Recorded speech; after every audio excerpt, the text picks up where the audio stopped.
কি করবে কিছু কি ভেবেছো? এভাবে তো আর দিন চলতে পারে না। কি করব বলো, আমার হাতে যে কিছুই করবার নেই। তিন ভাই মিলে যে ব্যবসাটা করলে ফসল ফলানোর, পুরোটাতেই তো লোকসান হলো। তখন কতবার করে বলেছি ওদের সাথে কোনো ব্যবসা করতে হবে না, তারপরেও তুমি আমার কথা শুনলে না। এভাবে ফসল নষ্ট হয়ে যাবে তা তো কখনো ভাবিনি। যদি জানতাম ফসল নষ্ট হয়ে যাবে তাহলে এভাবে চাষাবাদ করতাম না জমিতে। একসাথে এভাবে চাষবাস করাই উচিত হয়নি তোমার। তোমার ভাইরা তোমায় ঠকায়, লাভের অংশ তুমি কম পাও। আরে কি বলছো তুমি? সব সময় তো লাভের অংশ আমি বেশি নিই ওদের থেকে। ওদের সাথে আর কোনো ব্যবসা করার দরকার নেই তোমার। জমিটা বিক্রি করে দাও, না হলে ভাগাভাগি করে নাও। আচ্ছা ঠিক আছে, আমি গতকাল রতন ও অমিতের সাথে কথা বলে দেখি। ওদের তো একটা সিদ্ধান্তের ব্যাপার আছে। তুমি ওদের বড় ভাই, তোমার ওপরে ওদের আবার কিসের কথা? আর কথা বলতে হলে রতনের সাথে বলো, অমিতের সাথে কথা বলার কোনো দরকার নেই।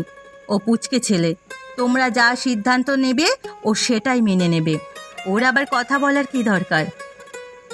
আচ্ছা ঠিক আছে, আমি কালকে তাহলে রতনের সাথে কথা বলবো। আচ্ছা, মনে থাকে যেন।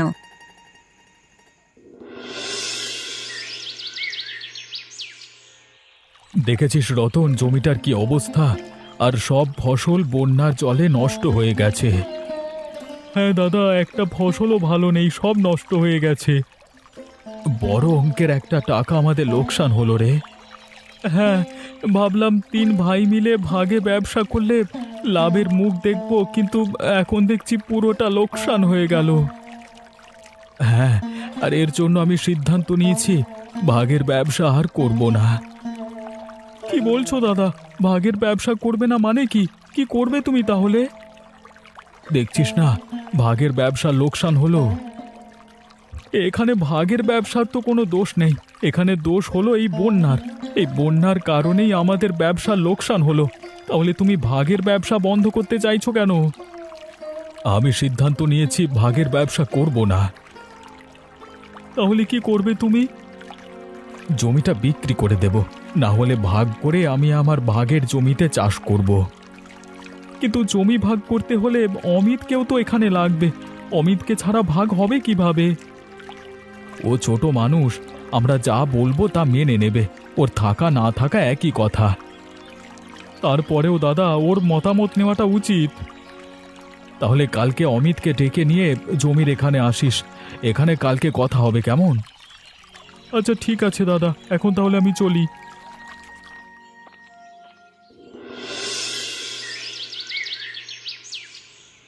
কি গো, তোমাকে সুকান্ত দাদা ডাকলেন কেন আজকে? কি বললেন তিনি তোমাকে ডেকে? ব্যবসা বাণিজ্য ভালো যাচ্ছে না। তিন ভাই মিলে যে ভাগে ফসলের ব্যবসাটা করেছিলাম, বন্যার জলের কারণে সেটা লোকসান হয়েছে। তিনি নাকি এখন আর ভাগের ব্যবসা একসাথে করতে চাচ্ছেন না। তা তিনি কি চাচ্ছেন? দাদা বললেন তিনি জমি ভাগ করে নিতে চাইছেন, না হলে এই জমিতে বিক্রি করে সেই টাকা ভাগ করে নিতে চাইছে। যার যার টাকা দিয়ে শেষে ব্যবসা করবে। তাহলে তো ভালোই হয়। তো তুমি কি বললে দাদাকে? আমি তেমন কিছুই বলিনি। আমি বললাম, দাদা এখানে তো অমিত নেই, অমিত ছাড়া তো আমরা কোনো রকম দুজনে মিলে এ সিদ্ধান্ত গ্রহণ করতে পারি না। আরে, অমিতের কি বলার আছে? ও তোমাদের ছোট ভাই, তোমরা যেটা বলবে ও সেটাই মেনে নেবে। ওর বলা না বলা নিয়ে কিছুই যায় আসে না। আরে না না, ওরও তো একটা হক আছে নাকি? ও তো এই বাড়ির সন্তান। ও আমাদের সাথে একমত কিনা সেটা তো জানতে হবে। তবে আমার মনে হয় না ও একমত হবে। কেন একমত হবে না কেন? অমিত কখনো এই জমি বিক্রি করতে দেবে না, ভাগ করতেও দেবে না। বাপদাদার ভিটেমাটি নিয়ে ওর অনেক চিন্তা। এর আগে অনেকবার আমরা চেষ্টা করেছি, কিন্তু দেয়নি। যেভাবে হোক তোমার ভাগ তুমি বুঝে নেবে। আমরাও আলাদা ব্যবসা করব।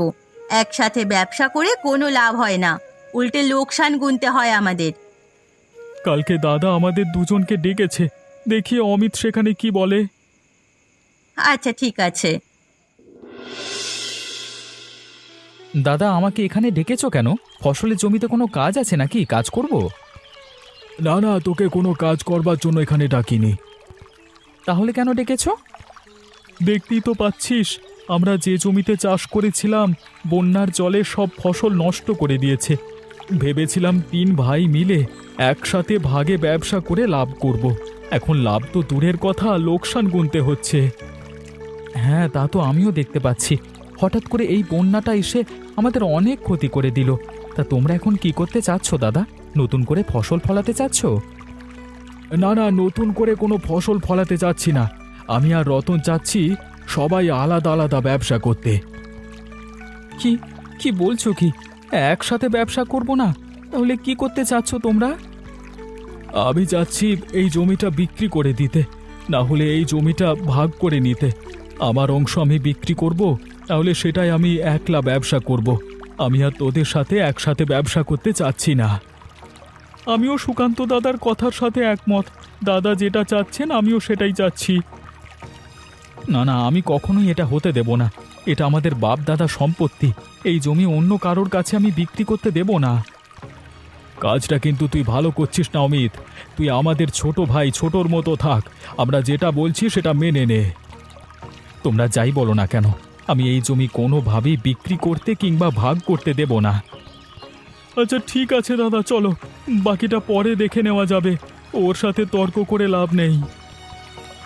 এখন চলে যাচ্ছি আমরা, কিন্তু এর ফল ভালো হবে না বলে রাখলাম অমিত।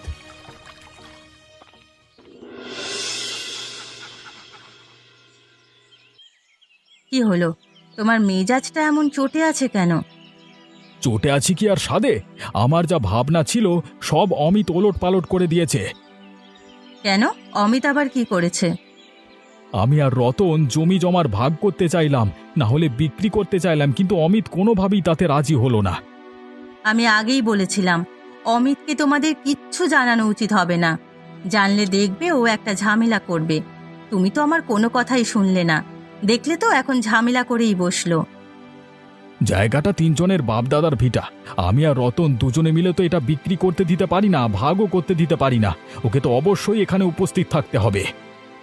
তা তো আমি বুঝলাম। তার জন্য কি এখন ওর সব কথা মানতে হবে নাকি? ওটা রেখে তোমরা বাকিটা বিক্রি করে ফেলো, আর না হলে পুরোটাই বিক্রি করে ফেলো। ওকে অল্প কিছু টাকা দিয়ে দাও। ওইটুকু জমি তার আবার কেউ 3 ভাগের 2 ভাগেও কিনতে চাইবে না। যদি জানে আমাদের ভাইদের মধ্যেই কোন্দল আছে, তাহলে খরিদ্দার ক্রয় করতে চাইবে না। তুমি আর রতন মিলে আরেকটা কাজ করতে পারো। কি কাজ বলো তো? তুমি রতনকে নিয়ে হরিপ্রসাদ বাবুর বাড়িতে যাও। তার কাছে অনেক পয়সা আছে, জমিটা তার কাছে বিক্রি করে দাও। আর বিক্রি যদি না করতে পারো তো তিনি তো মোড়ল, তার ওপর দিয়ে অমিতার কথা বলার সাহস পাবে না। তাকে বলে আসো জমিটা যেন এসে তিনি ভাগ করে দেন। এটা তুমি ঠিক বলেছ। তাহলে আমি রতনকে নিয়ে হরিপ্রসাদ বাবুর বাড়িতে যাই। হ্যাঁ হ্যাঁ, যাও।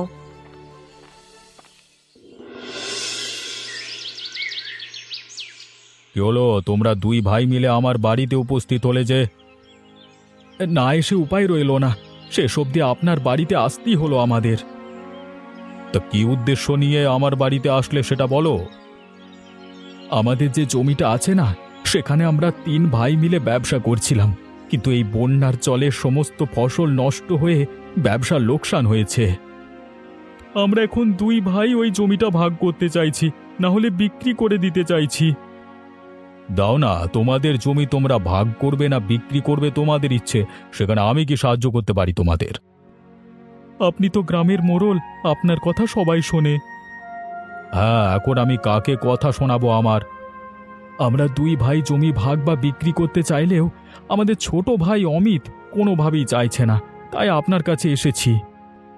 আপনি গিয়ে যদি জমি ভাগ করে দেন তাহলে অমিত আপনার সামনে কিছু বলতে পারবে না। আর বাবু, আমরা যেহেতু আপনাকে ডেকেছি, জমি ভাগে অবশ্যই আমাদের দুজনের ভাগে বেশি জমি দেবেন। আচ্ছা ঠিক আছে, তা আমি তোমাদের ইচ্ছে মতোই ভাগ করে দেব, তবে আমাকে টাকা দিতে হবে তোমাদের। আচ্ছা ঠিক আছে বাবু, সমস্যা নেই। ঠিক আছে, তোমরা যাও, আমি সময় করে যাব।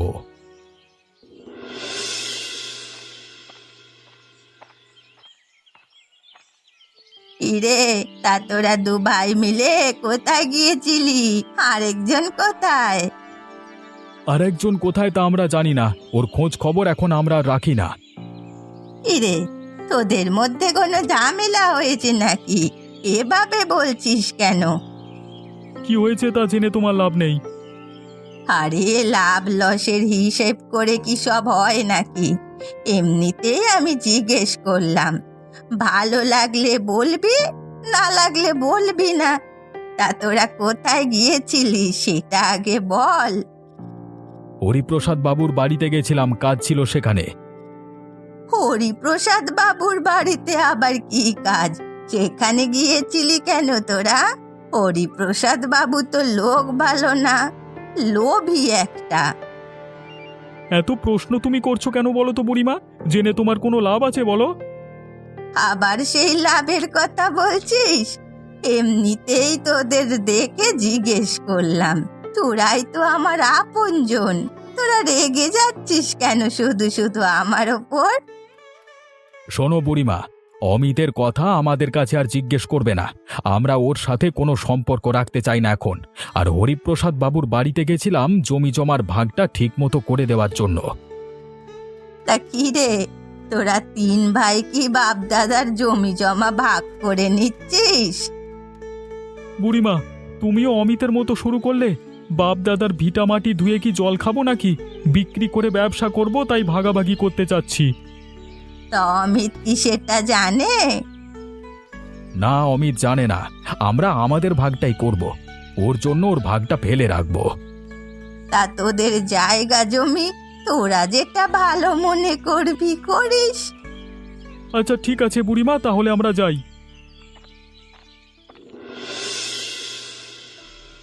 কি গো বুড়িমা, তুমি এত রাতে আমার বাড়িতে? তা কি মনে করে? একটা গুরুত্বপূর্ণ খবর তোকে দেওয়ার ছিল। বাড়িতে অনেক কাজ, তো কাজ শেষ করতে করতে রাত হয়ে গেল, তাই রাত করেই আসতে হলো। তা এমন কি খবর? নিশ্চয়ই কোনো বড় খবর আছে তোমার কাছে বুড়িমা, তাই না? না হলে তো এত রাতে আসতে না। তাতে বলতেই পারিস বড় খবর। তাহলে সেই বড় খবরটা আমাকে বলো, শুনছি। তোদের তিন ভাইয়ের মধ্যে কোনো দ্বন্দ্ব চলছে নাকি রে? এমন কোনো দ্বন্দ্ব না। দাদারা জমি ভাগ করে বিক্রি করতে চাইছেন, আমি সেটা কোনোভাবে হতে দিচ্ছি না, তাই নিয়ে একটু মনোমালিন্য। আরে সুকান্ত আর রতন, ওরা যে হরিপ্রসাদ বাবুর বাড়িতে গিয়েছিল, তুই জানিস? দাদারা হরিপ্রসাদ বাবুর বাড়িতে গিয়েছিলেন? কই না তো, আমি তো জানি না। কেন গিয়েছিলেন, তুমি কি জানো? হ্যাঁ আমি জানি। এই জমি ভাগ করে দেওয়ার জন্যই হরিপ্রসাদ বাবুর বাড়িতে গিয়েছিল। দেখা যাবে জমি ভাগের পর হরিপ্রসাদ বাবু নিজেই এই জমি কিনে নিয়েছেন। আমি এত করে না বলার পরেও দাদারা এই কাজ করলো?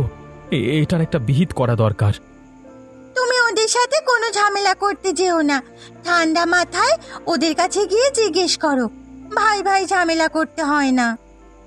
কাবেরী একদম ঠিক কথা বলেছে, তুই কোনো ঝামেলা করতে যাসনি। আচ্ছা ঠিক আছে, কালকে সকালে সেটা দেখা যাবে। আচ্ছা ঠিক আছে, আমি তাহলে যাই। সাবধানে যেও বুড়িমা।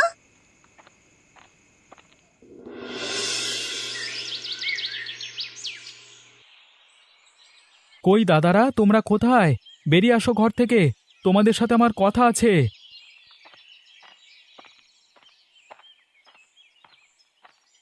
কি হয়েছে? সকাল সকাল চেল্লাচেল্লি করছিস কেন? কি হয়েছে?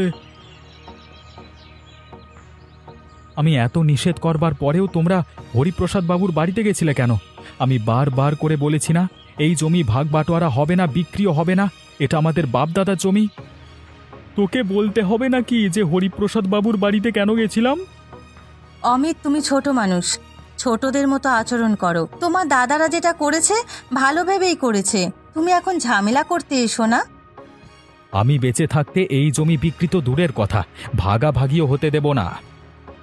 অমিত, এবার কিন্তু তুমি বেশি বাড়াবাড়ি করছো। আমি কোনো বাড়াবাড়ি করছি না বৌদি। বাবা থাকলে এই জমি কোনোদিনই বিক্রি করতে দিতেন না। আমরা তিন ভাই মিলে ভালোই তো ব্যবসা করছি, তাহলে জমি ভাগ করে বিক্রি করতে হবে কেন? ব্যবসা যে লোকসান হচ্ছে সেটা তুই দেখছিস না? দাদা ভাই সবাই মিলে ব্যবসা করছেন, লাভ লোকসান দুটোই তো থাকবে।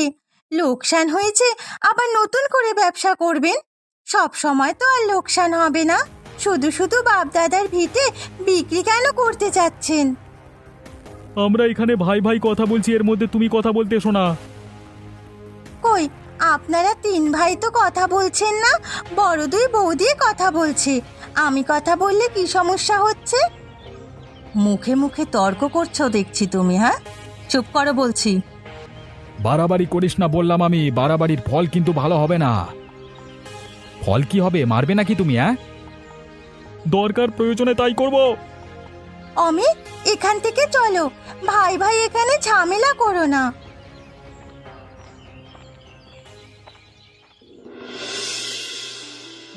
তা তোমাদের জমি কি এটা নাকি? এটাই কি ভাগাভাগি করতে চাচ্ছ? হ্যাঁ বাবু, এটাই আমাদের সেই জমি, এটাই আমরা ভাগাভাগি করে বিক্রি করে দিতে চাই। অমিতকেও তো এখানে দরকার, ওকেও তো ভাগ বুঝিয়ে দিতে হবে।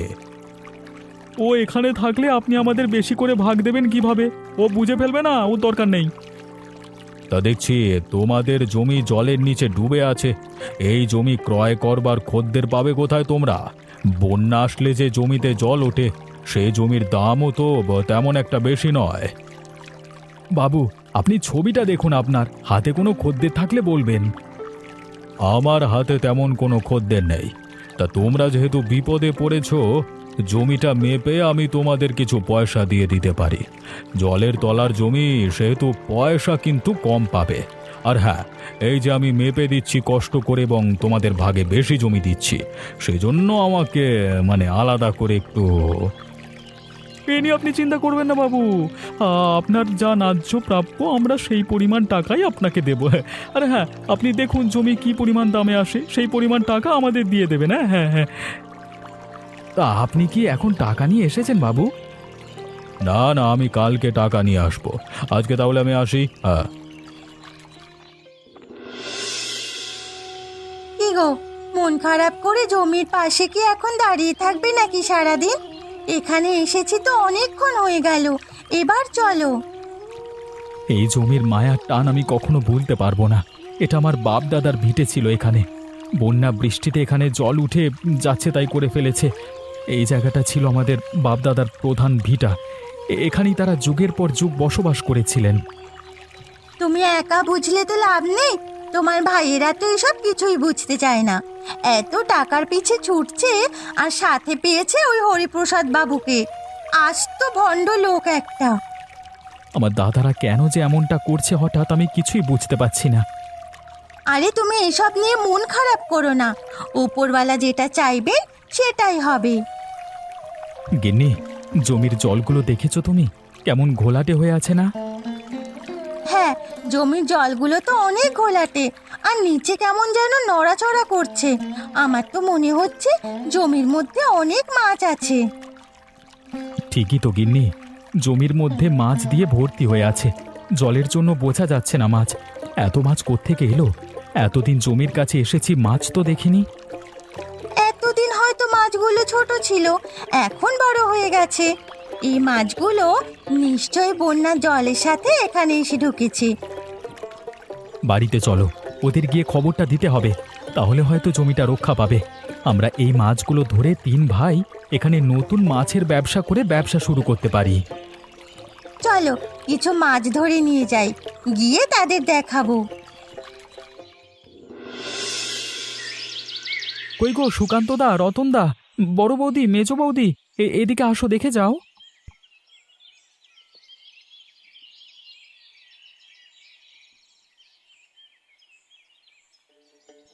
হলোটা কি?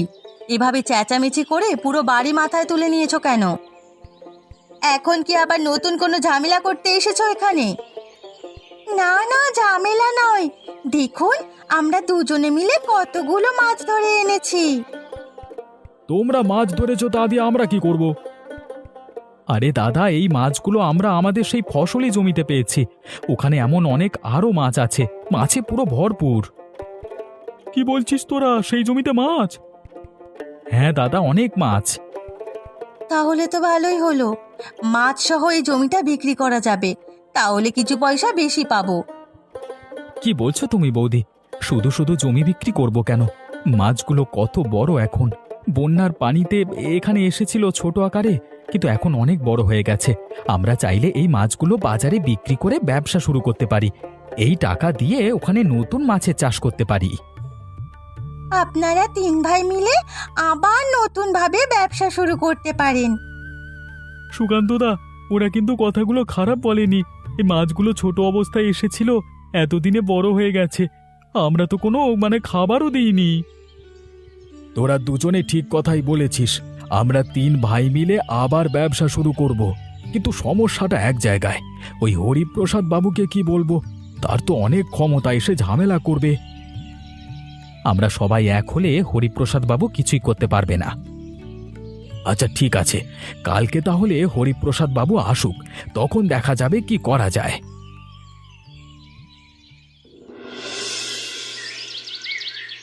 তা তোমার কি খবর? আমার জমি প্রস্তুত করে রেখেছো তো ঠিকঠাকভাবে? জমি ঠিকঠাকভাবে প্রস্তুত আছে, কিন্তু একটা ঝামেলা আছে বাবু। কি ঝামেলা আবার? বাবু, আপনাকে আমরা ওই জমি দিতে পারবো না। এখন আমরা 3 ভাই মিলেই ব্যবসা শুরু করব, জমি বিক্রি করব না। তোমরা কি বলছো? তোমাদের এত বড় সাহস! আমাকে কথা দিয়ে এখন আবার কথার খেলাপ করো? দেখেছো আমার সাথে কত গ্রামবাসী সবাই মিলে উচিত শিক্ষা দিয়ে মেরে ওই জমির জলে ফেলে দেবে, ঠিক আছে? আপনি কি আমাদের হুমকি দিচ্ছেন বাবু? আপনার হুমকিতে কিচ্ছু হবে না। আমরা কি আপনার কাছ থেকে কোনো অগ্রিম টাকা নিয়েছি? আমাদের জমি তখন বিক্রি করব ভেবেছি, এখন করব না, আমাদের ইচ্ছে। যখন ইচ্ছে বলে দিলে করবে, আবার বললে করবে না, তা তো হবে না। এত কথা বাড়িয়ে লাভ নেই হরিপ্রসাদ বাবু। আপনার কুকীর্তি কিন্তু আমরা সবাই জানি, গ্রামবাসীদেরও অজানা নয়। কেউ আপনার পক্ষে কথা বলবে না। আপনি এখন অপমানিত হতে না চাইলে ভালোয় ভালোয় চলে যান। পরে দেখবেন গ্রামের মোড়লের পথটা আর থাকবে না আপনার। এটা কিন্তু তোমরা মোটেও ঠিক করলে না। আপনি এখান থেকে যাবেন নাকি অপমানিত হবেন? আপনি গ্রামের মোড়ল, সেই সম্মান নিয়ে থাকুন। আমরা 3 ভাই একজোট হয়ে গেছি। আমরা 3 ভাই মিলে আবার ব্যবসা করব। এটাই হবে 3 ভাইয়ের ভাগের ব্যবসা। আপনি এখনো দাঁড়িয়ে আছেন হরিপ্রসাদ বাবু? যাবেন নাকি অপমান করে তাড়িয়ে দেব?